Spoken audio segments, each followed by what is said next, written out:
was not aware.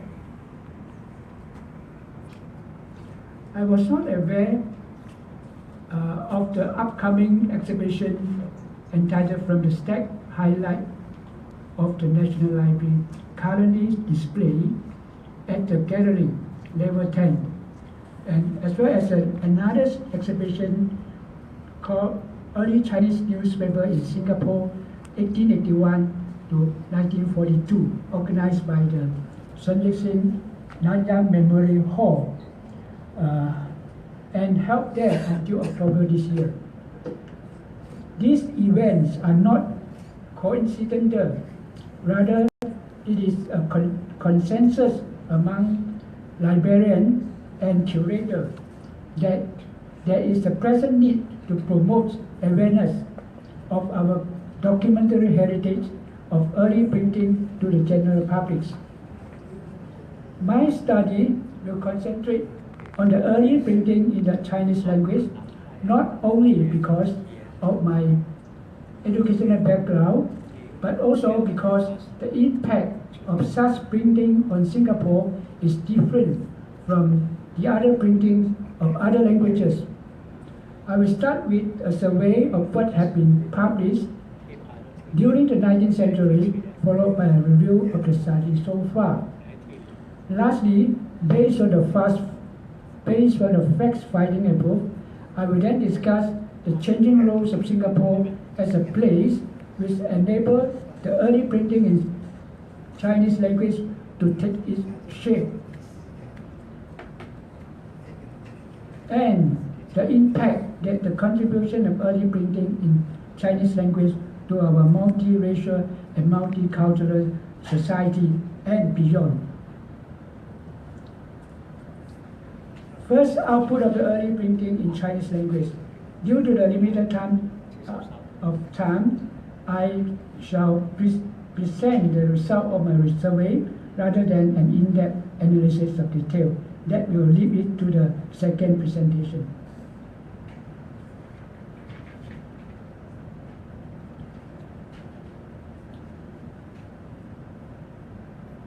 To do the survey, I have consulted some earlier bibliography and lists, but I'm not going to go into detail of this because it takes a lot of time and it's quite boring. So I will just go direct to the result of the survey. Now, from this table, you will see that during the period 1825 to 1845, we have a total of 102 uniform titles. By uniform titles, I mean the title may change a little bit, but the content is the same, so I count it as one item. So we have 102 items published during the period 1825 to 1845, a mere 22 years. And from the second time span, from 1858 to 1901, we have a total of 36 titles only. Very less, much less than the first period. And the subject ranging is a bit different from the first period as well. I won't have time to go through 102 titles one by one, but I will highlight a few of the very first in Singapore Chinese printing. Now, first we have the dialogue between Zhang and Yuan, the Zhang Yuan Liang Yu Xiang Lun, which is the first missionary novel that is published in Singapore. Reprinted actually. It was first published in Malacca and then reprinted in Singapore. And we have the first published Chinese textbook done by a European author, a lady, called Xun Li San Zi Jing, the trimetrical classes to instruct girls. And then we have the history of Great Britain, the first historical book published in Singapore. And we then have the East-West magazine, which was first published in Guangdong but later on printed in Singapore, as we consider it's the first printed periodicals in Singapore, Chinese one. And then we have a short accounts of the United Provinces of America, which is the first geographical books printed or published in Singapore. We also have the only exposed fable to be translated into a Teochew dialect, and that is the East Wen, published in 1838 to 1839. And we also have the first genealogical of the Lin clan, Lin Si Zhupu, which is Xi He Lin Si Zhupu, which is published in 1877 by Lim Guan Qian, the Gu Yushen Press. And we also have the first Chinese Malay dictionary published in 1877. Of course, the Le Bao in 1881 is the first daily newspaper, Chinese newspaper in Singapore. And the first travelogue published in Singapore is an account of travel in Vietnam. And also we have the New 1,000 Characters by Khu Shok Wan, which is the first Chinese author's textbook in Singapore. And of course we also have the Medical Journal, which is the first academic journal published in Singapore in 1901 by Ye Ji. Here is some picture to show you, and the second part of my presentation will go through the literature review. What have been published so far? What have been studied so far now?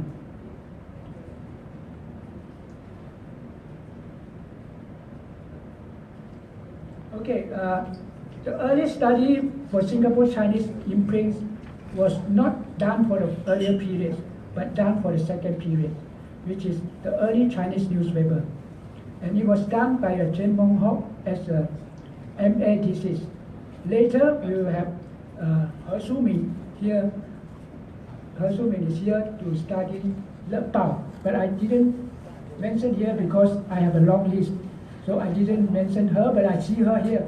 It reminds me to put her name in the list. And then we have the David Ching and Wang Kang-ti in the 1980, going into some study on the Le Bao and the earliest Singapore Weekly. But, and then later on we have Wu Qingtang and Zhou Nansheng, who also carry on study on early Chinese newspaper. And the second type of study was the Protestant missionary legacy concerning the spread of Christianity and the role in China, on China's modernity and as well as cultural exchange. This was first done by the John King Fairbank and Susan Burnett and the Harvard Group. They are able to do it because the archive and the earliest publication are deposited in Harvard University. And then the Chinese come into the scene, and we have Song Yuezhi, Wang Jiajian, 等等. And recently, in 2006, we have a local academic, David Ching Kim Yong. I think everybody is quite familiar with him. He was the former a librarian here, and then a curator in the National Archive, and then now turned academic. In 2006, he done a very comprehensive study on this and published his PhD. I will refer to that later on. And on the other group is a history of early printing in street settlement. And this kind of study was first done in 1979 by a Brent Harrison. And then we have a Taiwan PhD called Xu Jing or Jing Su. In 1996, done a PhD on this topic, and we have Derek again on his recent PhD also covered this area. And we have the early Chinese magazine, and the study of individual works and early Chinese magazine also has been studied quite extensively by quite a number of persons. And then by Protestant contribution to new Chinese term, which is a very new topic recently done by first by Zhou Zhenhe in 1998 and then by David Ching again in 2010. And then we have missionary novel studied first by the Patrick Hannan of Harvard University, and then David Cheng again in 2012 also go into this area of study, and then we have Li Zipeng in 2013. Lastly, we have the Society for the Diffusion of Useful Knowledge in China, SDK in short, done by Chen Xiongquan of NTU. So much have been studied, so I have to focus on something else. So I focus on the Singapore changing roles in the early printing in Chinese language. And my analysis is Singapore as a printing and a public center outside China in 1825 and 1846, this period. We have the London Missionary Society building up in Singapore, and then American Board of Commissioner for Foreign Mission, ABCFM, building its base in Singapore from 1834 to 1843. They have actually, the LMS came to Singapore to set up this printing center is due to two historical events. Firstly,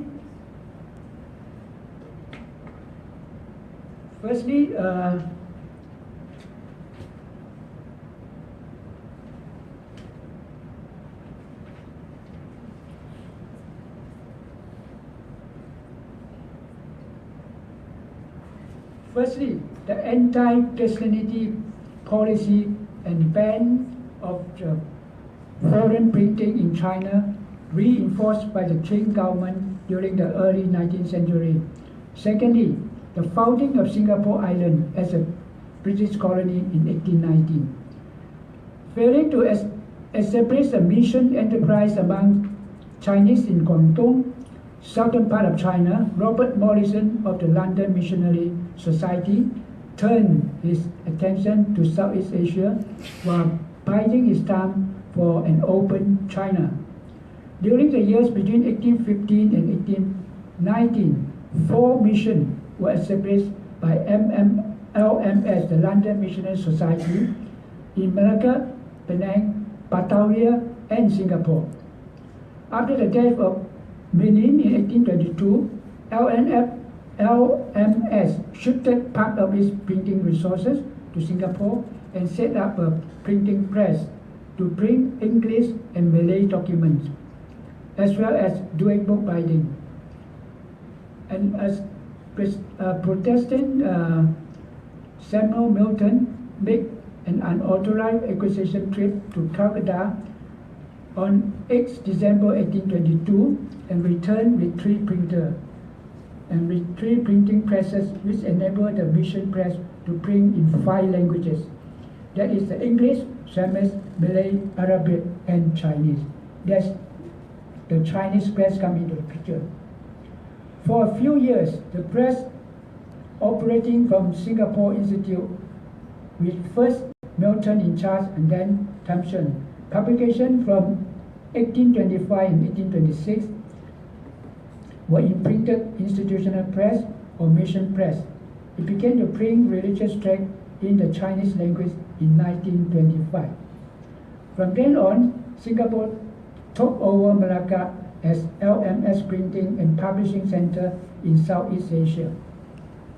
For Chinese publication, blocks for the reprints of millions and letters, religious tracts were engraved and printed in Singapore. It was published the first Chinese textbook, 虚拟三字经 in 1832 as well.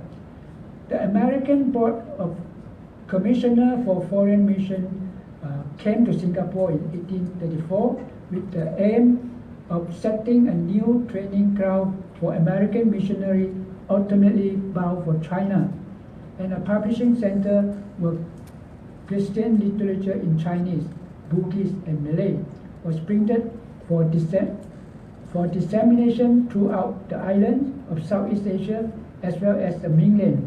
It's also undertake a special task to start mass printing of Chinese publication for the SDK, which was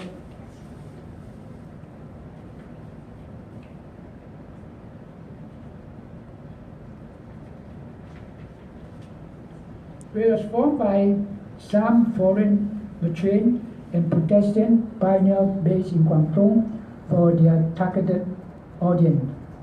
During the period from 1822 to 1845, the Singapore Mission Press, both LMS and ABCFM, produced a total of 102 Chinese uniform titles of religious texts, as well as secular material written in Chinese by Protestant missionaries and their assistants, as mentioned earlier.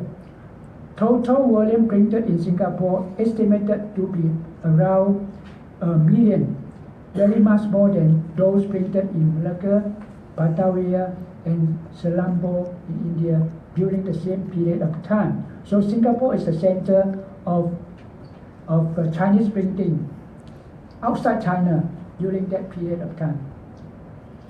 As a printing or publisher center, LMS and ABCFM also built a distribution network in Singapore. Earlier on, Millen in Malacca has established a network outlets through ship captain, master of junk and boats, and he reported that books had reached America, St. Helena, Bombay, Mauritius, Bengal, Burma, Tibet, China, Japan, Cochin, China, Siam, Kedah, Penang, and islands in the Malacca Strait, Java, and Manila. So it's covered almost worldwide, especially in the Southeast Asia. It has a very big network, in fact. American missionary followed the same distribution pattern as the English, but they made one innovation. They chartered a ship for wider literature dissemination rather than depending solely in one ship visiting the harbor. So they sent out vessels to distribute the book published in Singapore.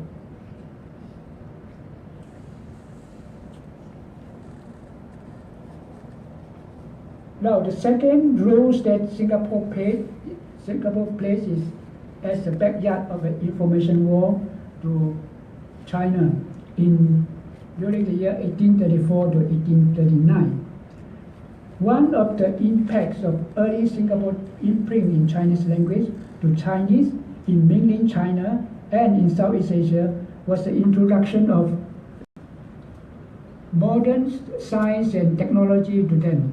As early as 1833, when Gu Salap founded the East-West magazine, the 东西洋考每月统计传, in Guangzhou, he had in mind to store a Chinese magazine with useful knowledge and science.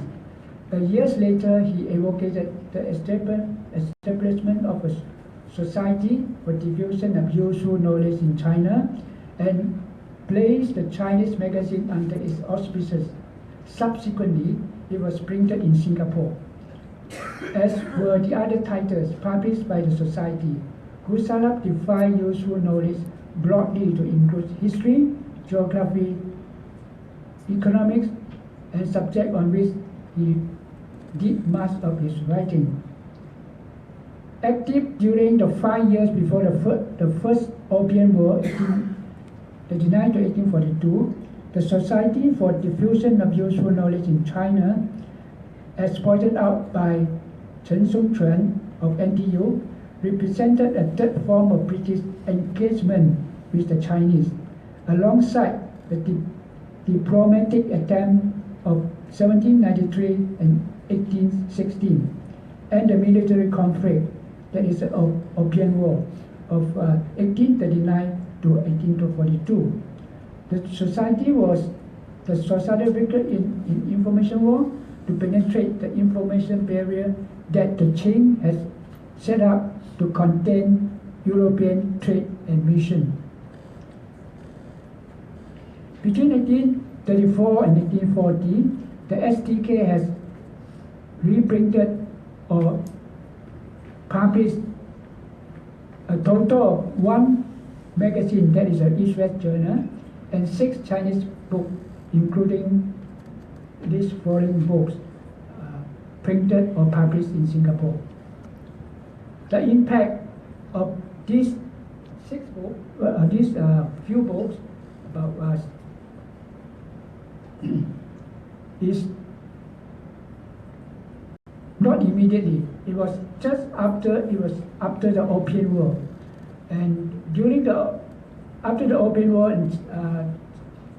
China scholars, a few of them, like Wei Yuan and Xu Zhiyu and Liang Tingnan, 3 scholar officials,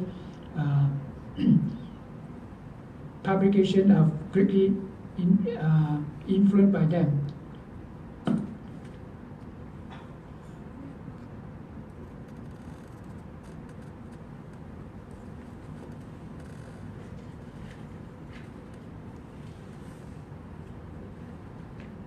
The following 3 books in particular were reproduced for or makes references extensively from the Singapore printing. The first one is the Wei Yuan Haiguo Tu Zhi, and the second one is Xu Zhiyu 的银牙志略 and Liang Tingnan 的和沈国说跟兰伦偶说.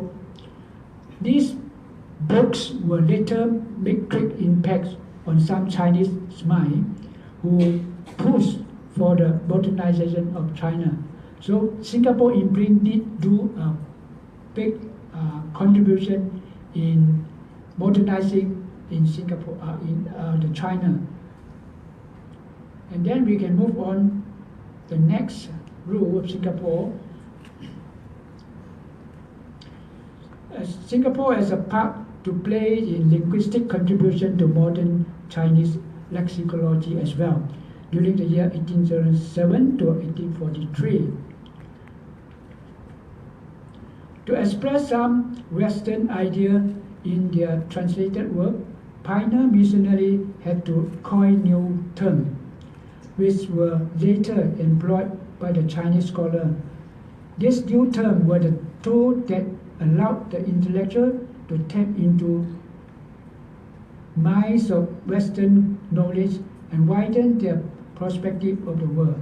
As a substantial number of these new terms were coined during the period between 1834 and 1843 and were in fact on first used in the publication printed or published in Singapore.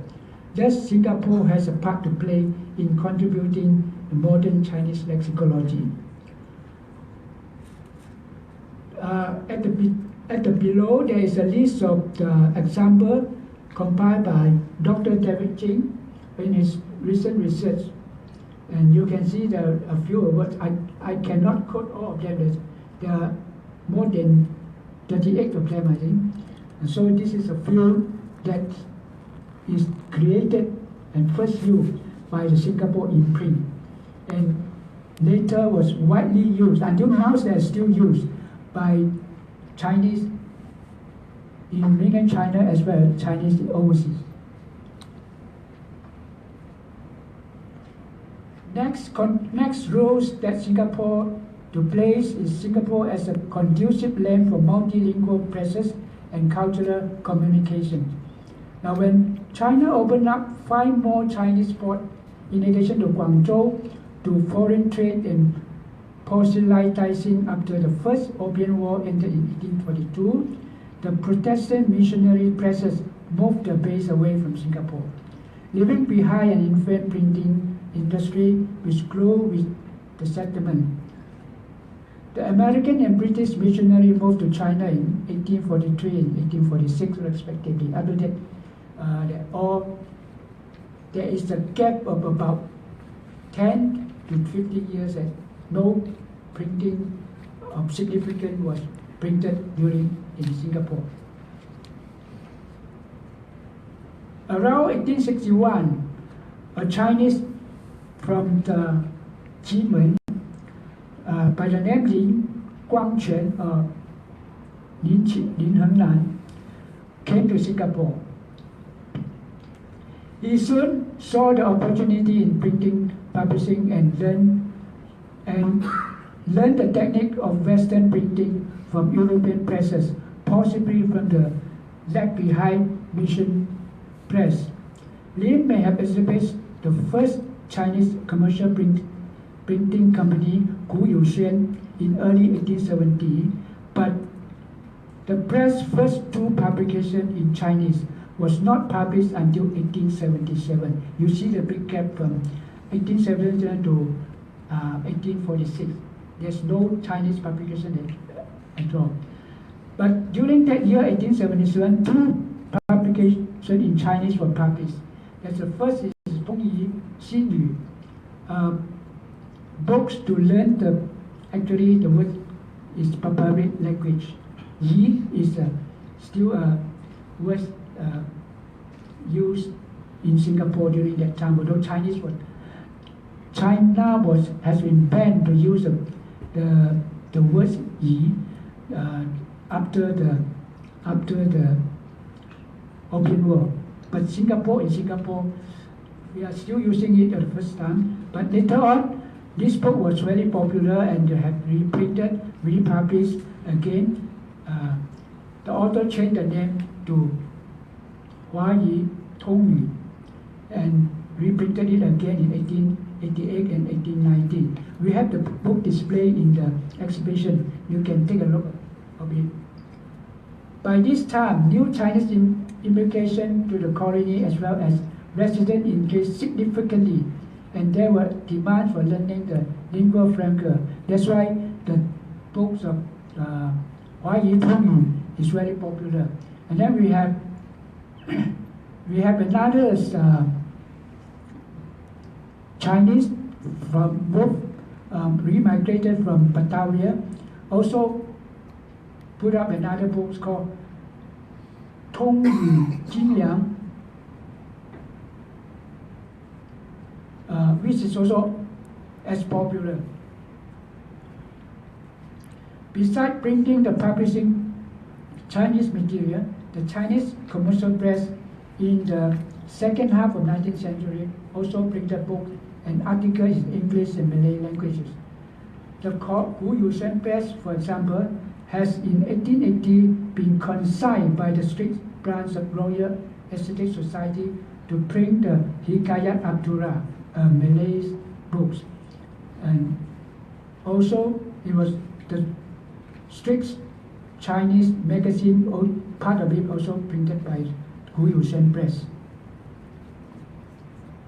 These Chinese presses also printed or published a great number of Baba literature, written by street-born Chinese or Chinese Peranakan or translated by them from Chinese classical work. The existence of multilingual presses in the later parts of 19th century may have been due to the volume of business needed for their survival, but in a way, it helped to foster inter-ethnic communication between races in a multiracial society. Quickly, we move to another topic. Singapore as a platform to champion Confucianism and Chinese nationalism during the year 1881 to 1901. This was through the four daily newspaper, the Le Bao, the Xin Bao, the Tiannan Xin Bao, and the Ru Xin Bao, published during that period of time. The four Chinese daily mentioned above were engaged during the last 20 years of 19th century when Confucianism and Chinese nationalism were norm of the days among Chinese in Southeast Asia. The three most prominent journalists of the time, Ye Jiyun, Lim Boon King, and Qiu Shuyuan, were themselves Confucian scholars and enthusiastic nationalists. It is therefore not surprising that the daily has displayed common interest in those two themes. Singapore, during that same period of time, under the British colonial government, had enjoyed a free of control climate towards the printing in the Chinese language. As such, Singapore had in a way provided a free platform for Confucianism and Chinese nationalism to emerge and grow in this multi-ethnic society. Lastly, Singapore as a nursery for Nanyang literature. The term Nanyang literature needs a little explanation. The term Nanyang refers to South